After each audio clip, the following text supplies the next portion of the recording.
오늘 설교의 핵심은 바로 기도입니다. 본문은 우리가 너무나도 잘 알고 많이 들은 내용인 히스기야의 기도 사건입니다. 히스기야의 기도 사건을 통해 오늘의 삶을 이겨내는 능력 있는 기도, 많은 시험과 장애물 속을 돌파하고 헤쳐나가는 힘 있는 기도, 그리고 역사하는 기도가 무엇인지 깨닫기 원합니다. 본문의 내용을 보면 히스기야의 기도는 남다른 면모가 있었습니다. 그의 간절한 기도에 하나님께서 응답하실 수밖에 없는 이유가 있는 기도였습니다. 우리는 언제나 간절히 기도할 때 하나님께서 꼭 이 기도에 응답해 주시기를 바라는 마음으로 기도합니다. 아마 아무도 이 기도에 하나님 응답해 주시려면 응답해 주시던지 안 해주셔도 상관은 없습니다, 이렇게 기도하는 사람은 없을 겁니다. 물론 믿음이 없이 중언부언하는 기도가 있을 수는 있죠. 그러나 오늘 본문에서 히스기야의 기도는 아주 간절한 기도였습니다. 꼭 하나님 이 기도는 들어주시기를 바랍니다, 제발 응답해 주세요, 이렇게 부르짖는 기도였습니다. 우리는 삶에서 이런 간절한 경우를 자주 마주하곤 합니다. 그때마다 믿는 사람들은 하나님께 기도를 하지요. 그런데 참으로 아이러니하게도 하나님은 어떤 때는 그런 기도에 응답하시고 또 어떤 때는 간절한 기도를 외면하시기도 합니다. 통탄할 노릇이죠. 어떤 기도에 응답하시고 또 어떤 기도에 응답하지 아니하실지를 알면 그것에 맞춰서 기도를 할 텐데 우리는 그것을 도무지 모릅니다. 그런데 오늘 말씀을 통해 들을 히스기야의 성전 기도대로만 하면 어떤 기도든지 100% 확실하게 응답을 받을 수 있습니다. 대박이죠. 아니 100% 응답받는 기도라면 무조건 이렇게만 기도하면 되는 거잖아요. 삶의 여러 가지 시험들, 해결해야 할 문제들, 넘어야 할 장애물들이 얼마나 많은데 이 100% 응답받는 기도라고 하면 무조건 귀를 쫑긋할 수밖에 없을 겁니다. 오늘 말씀을 통해 100% 응답받는 히스기야의 성전 기도를 꼭 깨닫고 돌아가시기를 소망합니다. 또 한 가지, 우리가 신앙생활을 통해서 받은 응답 중에 어떤 기도의 응답은 이게 응답인지 아닌지 아사모사할 때가 있습니다. 이 전문용어로 아리까리라고 하는데요. 네이버 같은 포털 사이트에서 응답이라고 검색을 하면요, 지식인의 많은 질문들이 있습니다. 이 많은 질문들이 하나님께 받은 기도 응답에 관한 물음입니다. 이런저런 응답을 받았는데 이게 진짜 하나님의 응답이 맞을까요? 제가 이런저런 꿈을 꿨는데 이게 하나님의 응답일까요? 이런 질문들이 정말로 많습니다. 오늘 설교의 핵심은 기도라고 했다면 오늘 설교의 주제는 바로 이겁니다. 확실하게 응답받고 응답이라고 분별되는 기도입니다. 완전히 대박이죠. 어떻게 기도했기에 과연 이런 기도를 드릴 수 있을까 싶죠.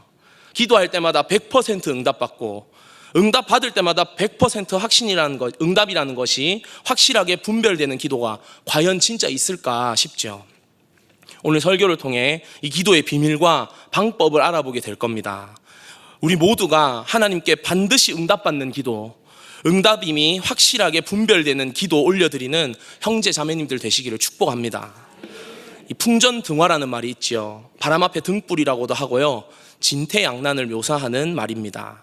오늘 본문의 히스기야의 상황이 바로 풍전등화의 상황입니다. 히스기야 왕은 하나님을 잘 섬겨서 칭찬을 받는 왕이었습니다. 그는 왕위에 오르자마자 모든 우상 신상을 없애버리고 하나님을 섬기는 데 최선을 다했던 왕입니다. 열왕기야 18장 3절과 4절 말씀을 함께 읽도록 하겠습니다. 시작.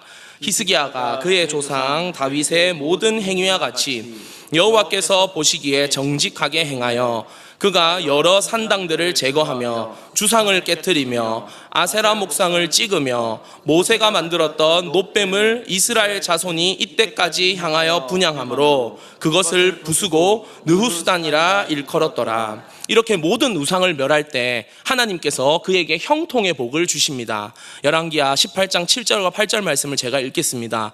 여호와께서 그와 함께 하심에 그가 어디로 가든지 형통하였더라. 저가 아수르 왕을 배반하고 섬기지 아니하였고 그가 블레셋 사람들을 쳐서 가사와 그 사방에 이르고 망대에서부터 견고한 성까지 이르렀더라.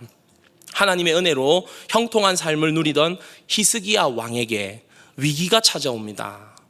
당시 최대 강대국이었던 아수르가 북왕국 이스라엘을 무너뜨리고 파죽지세로 남왕국 유다를 무너뜨리려고 밀고 내려온 것입니다. 그때 히스기야 왕의 마음이 흔들렸습니다. 아수르 왕이 그에게 말합니다. 너희들이 우리에게 조공을 바치면 내가 너희들을 보호해 줄 거야. 그 말을 들었을 때 히스기야 왕은 하나님의 도우심을 구하지 않습니다. 나라를 지키려는 인간적인 생각 때문에 아수르의 요구 조건을 들어주는 거죠. 은 300달란트, 금 30달란트를 바치라는 아수르의 요구를 들어주기 위해서 왕궁 곳간의 모든 재산과 하나님의 성전의 재산과 심지어 성전 문과 기둥에 입힌 금까지 다 벗겨서 아수르에게 바칩니다. 금 30달란트를 지금 무게로 따지면 한 1톤 정도 되는 양입니다. 어마어마한 양이죠. 아수르는 조공을 받고 잠잠한 것이 아니라 오히려 더 많은 대군을 동원해서 남왕국 유다를 무너뜨리려고 쳐들어 내려옵니다. 열왕기하 18장 17절을 제가 읽겠습니다. 아수르 왕이 다르단과 랍사리스와 랍사게로 하여금 대군을 거느리고 라기스에서부터 예루살렘으로 가서 히스기야 왕을 치게 하매 그들이 예루살렘으로 올라가니라. 그들이 올라가서 윗못 수도 곁 곧 세탁자의 밭에 있는 큰 길에 이르러 서느니라. 우리의 마음이 흔들려서 인간적인 생각, 방법을 택하면 더 큰 위기가 다가오는 것입니다. 히스기야가 아수르의 요구 조건을 들어주지 않고 믿음과 기도로 그 상황을 이겨냈어야만 했습니다. 그러나 처음에 마음이 흔들려서 그들이 원하는 것을 다 들어주니까 아수르는 히스기야를 우습게 보고 대군을 몰고 내려온 것입니다. 마귀의 역사가 바로 이렇지요. 이쯤 타협하면 되겠지 이렇게 생각하고 죄와 타협하는 그 순간 우리를 끝까지 밀고 들어오는 것입니다. 우리가 주님으로부터 멀어질 때, 주님에 대한 전폭적인 믿음을 포기할 때 큰 위기가 다가온다는 것을 잊지 마시기 바랍니다. 예레미야 17장 13절에는 이와 같은 경고가 있습니다. 이스라엘의 소망이신 여호와여, 무릇 주를 버리는 자는 다 수치를 당할 것이라. 무릇 여호와를 떠나는 자는 흙에 기록되오리니 이는 생수의 근원이신 여호와를 버림이니이다. 히스기야 왕의 이스라엘과 북이스라엘을 이미 정복하고 남유다의 대부분의 견고한 성까지 함락하고 또 라기스의 진을 치며 코앞까지 다가온 사네립의 아수르와, 사실 이 이야기는요 3자 구도거든요. 사네립의 아수르는 사실 남유다를 정복하는데 그 목적이 있는 것이 아니었습니다. 아수르의 20만 대군에 비해 남유다는 너무나도 보잘것이 없는 나라였죠. 그럼 굳이 진을 치고 포위하는 것이 아니라 그냥 밟고 지나쳐도 되는 아주 연약한 나라가 이스라엘이었고 대군을 이끌고 나아가는 강국이 아수르였습니다. 그런데 아수르는 마치 지켜보는 듯이 가만히 포위하고만 있나 보니 오늘 열왕기하 19장에는 구스 왕 디르하가가 등장합니다. 구스는 에티오피아로도 번역이 되는데요. 지금의 그 커피가 많이 나르는 에티오피아하고는 다른 나라입니다. 이 구스라는 나라는 당시 애굽을 지배하고 있었던 나라입니다. 강대국이었죠. 구스 왕 디르하가가 자기가 지배하던 애굽 군대를 이끌고 아수르를 막으러 가고 있었습니다. 왜냐하면 아수르는 북이스라엘과 또 주변의 소수국을 정복한 뒤에 남유다를 치고 블레셋을 먹고 난 다음 애굽을 정복하러 갈 계획을 가지고 있었기 때문입니다. 그 길목에 남유다가 있었고 아수르는 강대국 애굽에 대항하기 위해서 남유다를 포로로 삼아서 유다의 군사들을 이용하려고 했던 것 같습니다. 그러니 남유다를 쑥대밭으로 만들기보다는 이 항복을 시켜서 아군으로 회유하는 것이 더 전략적이죠. 그래서 포위만 하고 살려둔 겁니다. 더욱이 당시 팔레스틴 지역은 지중해를 품고 유럽과 또 아프리카와 육로로는 아시아까지 이어지는 굉장히 중요한 전략적인 요충지였습니다. 그래서 오랜 역사가 말해주듯이 그 지역을 차지하기 위해서 주변의 강대국들이 가만히 놔두지를 않는 그런 나라가 바로 이스라엘 팔레스틴 지역이었습니다. 이게 현재 열왕기하 19장의 국제 정세입니다. 복잡다단하지요. 근데 3자 구도만 기억하시면 됩니다. 애굽을 지배하는 구스 왕 디르하가, 중간에 새우처럼 끼인 이스라엘 왕 히스기야, 초강대국 아수르 왕 사네립의 3자 구도에서 히스기야는 그야말로 풍전등화의 상황입니다. 이러지도 저러지도 못하고 있는 난감한 상황에서 아수르 왕은 굉장히 그럴듯한 말로 이스라엘을 설득합니다. 이게 바로 열왕기하 19장의 내용입니다. 아수르는 이스라엘이 풍전등화의 상황에 있는 것을 알고 있었습니다. 그들의 숨통을 옥죄는 말로 그들을 협박을 하지요. 너희들이 모시는 하나님이 너희를 책임진다는 말을 믿지 말아라. 아수르가 정복한 나라들을 보지 않았느냐? 너희의 하나님은 너희를 지켜줄 수 있는 신이 더 이상 아니다. 히스기야는 처음에 두렵고 떨었습니다. 그래서 아수르에게 조공도 바치고 성전에 금까지 다 벗겨줄 정도로 인간적인 지식으로 정성을 다했지요. 그러나 문제가 해결되는 것이 아니었습니다. 이제 하나님의 일하심을 구해야 될 때가 온 것입니다. 이사야서 36장부터 열왕기하의 히스기야의 기도 사건이 똑같이 기록되어 있습니다. 이사야서는 대표적인 선지서죠. 역사서로 인식되는 열왕기서에 선지서 이사야서와 같은 내용이 이 두 번이나 반복되어 기록되는 것은 아주 중요한 이유가 있다는 뜻입니다. 이것은 열왕기서 속에 역사적인 팩트뿐만 아니라 그 속에 예언적인 내용이 담겨 있다는 뜻입니다. 예언은 앞일을 내다본다는 말이 아니죠. 예언은 하나님의 말씀 선포로 보는 것이 더 유의미합니다. 예언은 오늘 내게 주신 하나님의 말씀, 하나님의 뜻, 하나님의 나라를 구하고 듣는 것입니다. 그런 의미에서 열왕기서처럼 기존의 역사서로 분류되었던 책에 이사야 같이 예언서, 선지서에 등장하는 내용이 똑같이 등장한다는 것은 아주 흥미로운 일이죠. 바로 단순한 과거의 팩트 나열이 아니라 이 말씀을 통해 오늘 우리에게 하시고자 하시는 하나님의 말씀 선포가 있다는 뜻입니다. 참 신기하게도 이스라엘 문헌 분류에서는 열왕기서가 역사서가 아니라 예언서로 분류됩니다. 역사서는 열왕기서가 아니라 역대기서를 역사서로 보지요. 다시 한번 말씀드리자면 단순한 역사적 사건을 나열하는 것이 아니라 이를 통해서 오늘 우리에게 주시는 예언의 메시지, 하나님의 말씀 선포가 있다는 말입니다. 우리 모두가 오늘 우리에게 주시는 하나님의 말씀을 듣기를 원합니다. 열왕기하 19장 1절에서 2절 말씀을 함께 읽도록 하겠습니다. 시작. 히스기야 왕이 듣고 그 옷을 찢고 굵은 배를 두르고 여호와의 전에 들어가서 왕궁의 책임자인 엘리야김과 서기관 셈나와 제사장 중 장로들에게 굵은 배를 둘려서 아모스의 아들 선지자 이사야에게로 보내매. 히스기야는 풍전등화의 상황에서 먼저 기도하기 위해서 골방으로 들어갔습니다. 옷을 찢고 배를 두르고 여호와의 전에 들어갔다는 말이 같은 말이죠. 그리고 하나님의 말씀을 듣고 선포해 줄 선지자 이사야를 찾습니다. 즉 하나님의 말씀을 붙잡습니다.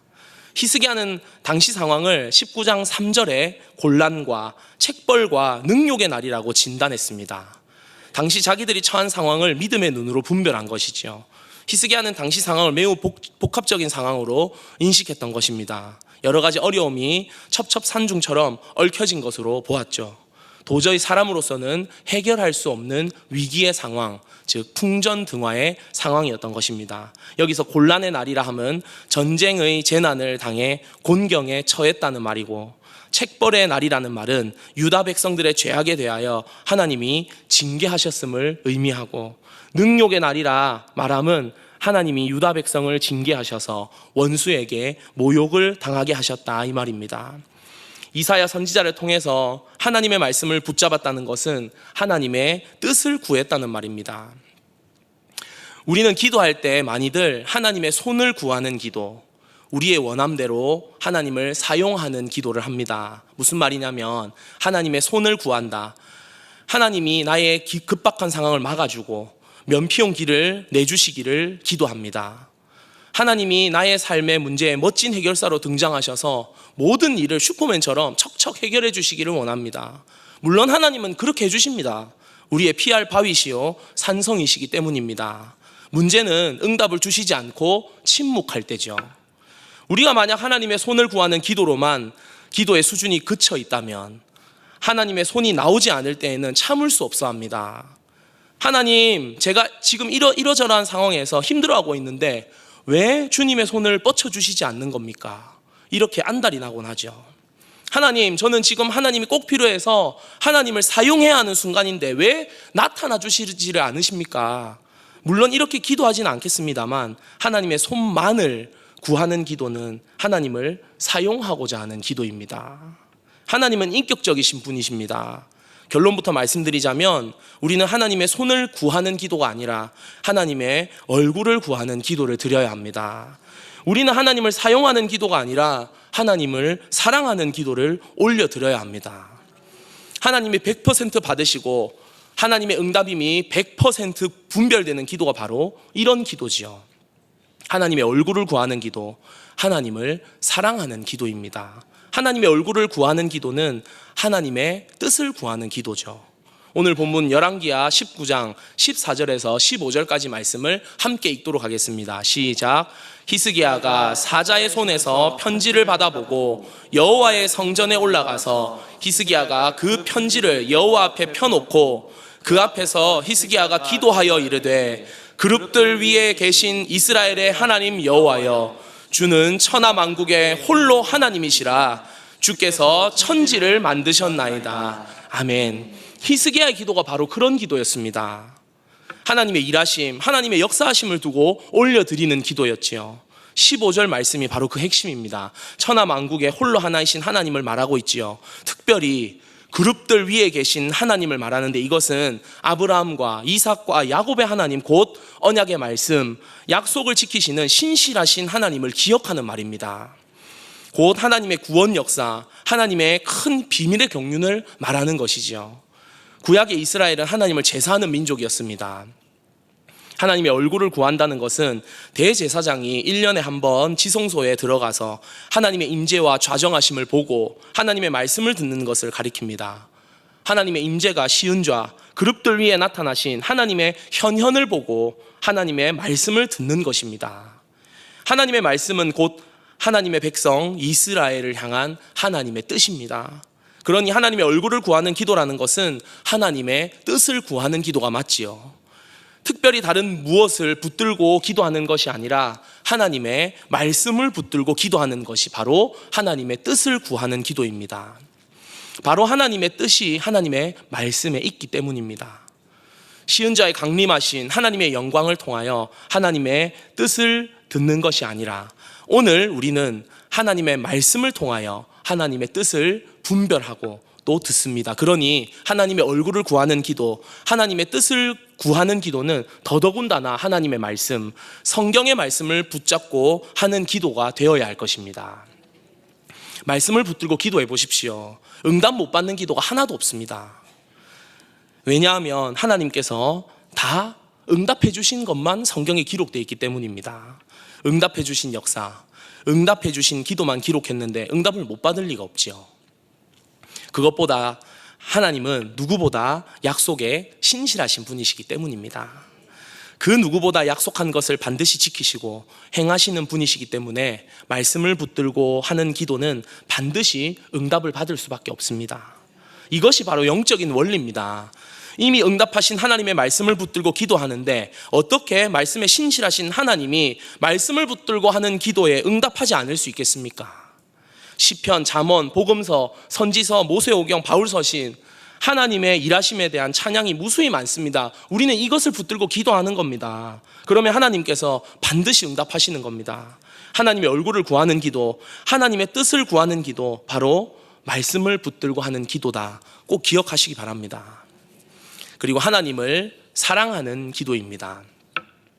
하나님을 사랑하는 기도는 쉽습니다. 하나님께 우리의 사랑을 고백하는 기도지요. 하나님은 인격적이신 분입니다. 도구로서 사용되는 하나님이 아니라 나와 관계를 맺어가시는 인격적이신 분이다, 이 말입니다.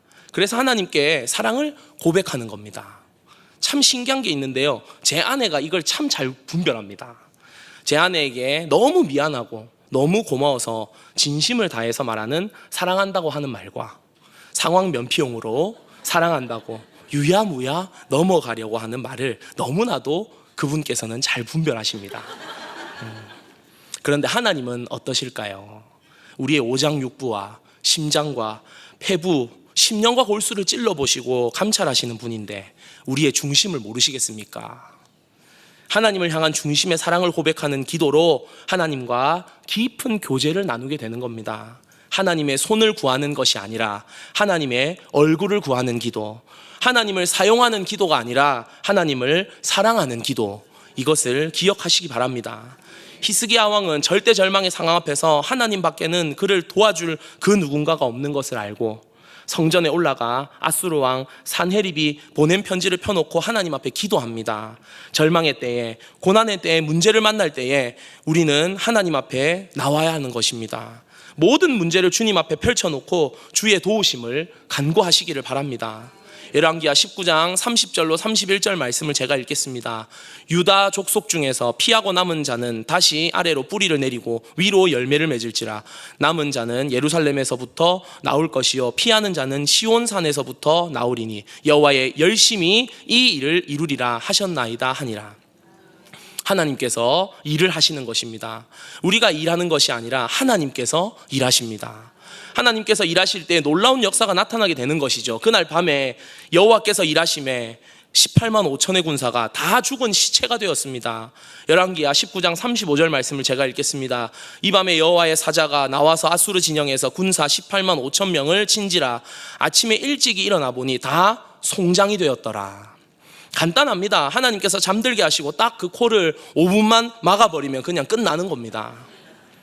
지금으로부터 약 2700년 전입니다. 18만 5천 명이라고 하는 숫자는 어마어마한 숫자죠. 그 많은 대군이 예루살렘을 둘러싸고 있다가 그날 밤에 다 죽임을 당하고 산헤립 왕은 돌아가서 또 심판을 받아 칼에 찔려 죽임을 당하고 하나님의 역사 앞에서 저들이 완전한 패배자가 되는 것입니다. 이스라엘이 아무리 저들의 힘으로 그들을 대항하려고 해도 별로 싸워보지도 못하고 진멸을 당했을 겁니다. 그런데 기도하고 또 기도했더니 하나님께서 홀로 일하셔서 그날 밤에 18만 5천 명의 군대를 완전히 멸하신 겁니다. 히스기야의 기도를 기억하며 오늘 우리도 마찬가지입니다. 주일 강단을 통하여 부르심에 합당하게 행하여 온유와 오래 참음과 사랑을 이루는 것에 대해서 말씀을 들었습니다. 다른 본이 없습니다.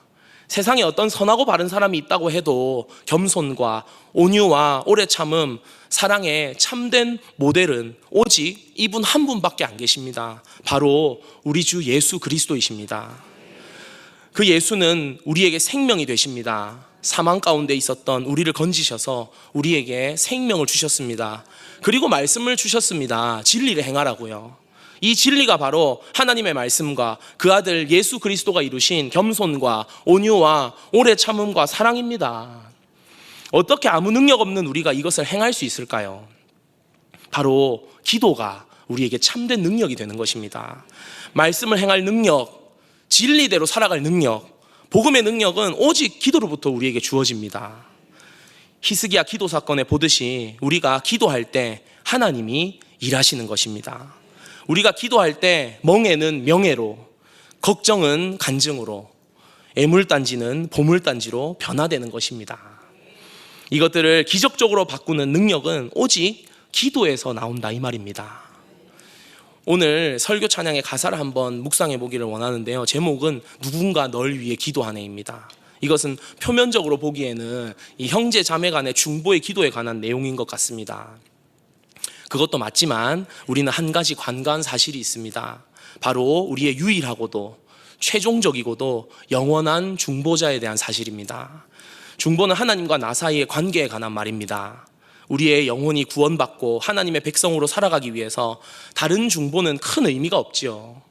하나님과 나 사이에 유일하며 참되신 중보자 예수 그리스도를 잊지 마시기 바랍니다. 형제 자매 간의 중보의 기도도 중요하지요. 그렇지만 우리는 언제나 항상 우리의 영원한 중보자 되시는 예수 그리스도를 힘입어 기도해야 합니다. 그래서 우리가 늘 기도를 끝낼 때 예수님 이름으로 기도하는 이유도 그것 때문입니다. 누군가 널 위해서 기도한다고 할 때 누군가는 우리의 가족과 지인과 공동체와 지체들 누구도 될 수 있지만 가장 효과적이고 참된 누군가는 바로 예수 그리스도이십니다. 그리고 그의 능력이 되는 예수 그리스도의 이름입니다. 예수를 언제나 의지하고 예수에게 언제나 모든 것을 맡기고 내어드리는 기도를 올려드리기를 축복합니다.